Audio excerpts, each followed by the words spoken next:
Hoje, vamos mergulhar num romance histórico incrível de Alexander Pushkin, A Filha do Capitão.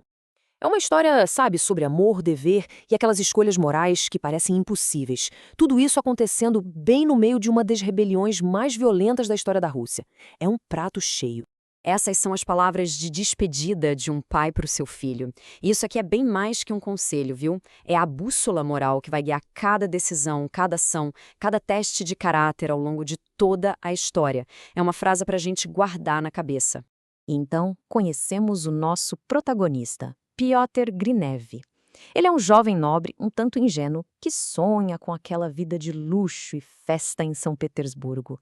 Só que o pai dele tem outros planos. E, em vez de glamour, o destino dele é a dura realidade do serviço militar na fronteira mais remota do império.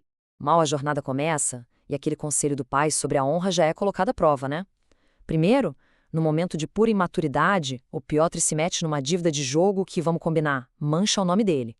Mas logo em seguida, num gesto de generosidade assim, totalmente impulsivo, ele simplesmente dá seu casaco mais caro para um estranho no meio de uma nevasca. De um lado, a honra perdida, do outro, a honra em sua forma mais pura. Dá para ver direitinho o conflito do personagem já explodindo logo de cara. E no meio daquela nevasca toda, o real e o surreal se misturam. Piotr tem um pesadelo super vívido e assustador. Um camponês de barba preta, com um machado na mão, aparece no lugar onde o pai dele deveria estar, oferecendo uma benção meio manchada de sangue. É um presságio, uma visão confusa que já anuncia a violência e a inversão de poder que vem por aí. Piotr finalmente chega ao seu destino, o Forte Belogorsk. E lá, isolado na fronteira do Império, ele logo descobre que as batalhas mais difíceis não vão ser contra exércitos inimigos. Não, mas sim dentro dos muros do forte e do próprio coração.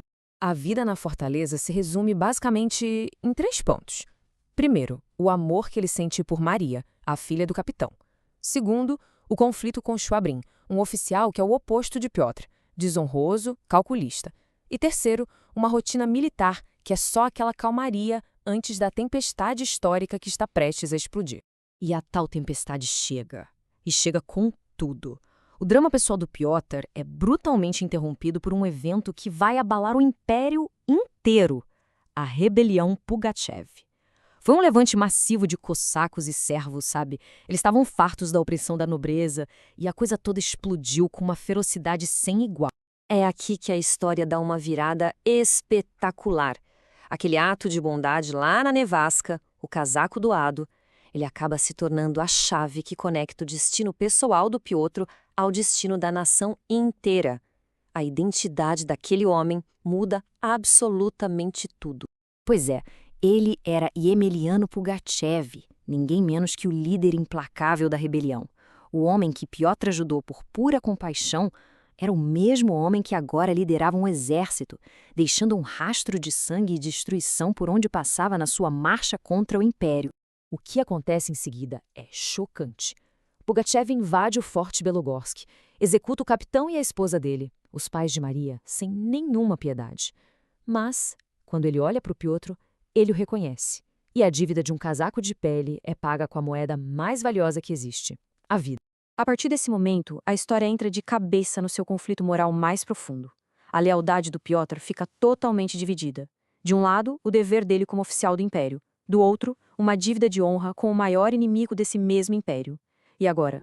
E para complicar ainda mais, o rival do Piotr, o Schwabrin, trai o império e se junta a Pugachev. Ele assume o comando do forte e, com poder absoluto, faz de Maria a sua prisioneira, determinado a obrigá-la a se casar com ele. O que o Piotr faz em seguida é um ato de pura coragem, ou loucura. Ele abandona seu posto e, com isso, sua lealdade ao império para seguir um código de honra pessoal. Ele cavalga sozinho até o coração do território rebelde e vai falar direto com o Pugachev, o assassino dos pais de Maria, para implorar que ele a salve de um dos seus próprios oficiais. É inacreditável. E o diálogo entre eles nesse momento é muito revelador. Pugachev conta uma história sobre uma águia que prefere uma vida curta bebendo sangue vivo a uma vida longa comendo carniça. Mas a resposta de Piotr, mesmo ali, cara a cara com o poder de Pugachev, é firme e deixa claro: a honra dele não está à venda, não importa o preço. E por mais incrível que pareça, o apelo de Piotr funciona.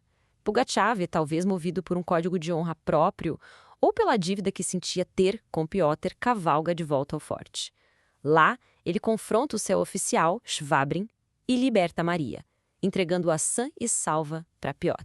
Com a Maria a salvo, a história caminha para o seu ato final. A rebelião está sendo esmagada, a ordem do império restaurada. Mas para o Piotr, a provação está longe de terminar. As consequências da sua, digamos, aliança com o inimigo agora vêm à tona. E aqui vem a ironia mais amarga da história. Depois de arriscar tudo para salvar a mulher que ama, Piotr é preso. Mas não pelos rebeldes, e sim pelo seu próprio exército. A acusação? Traição. A relação com Pugachev, que salvou a vida dele e a de Maria, agora pode custar-lhe a sua própria. Isso mostra a simetria brilhante da história. De um lado, a salvação veio de um líder rebelde, a fonte mais improvável de justiça que se pode imaginar.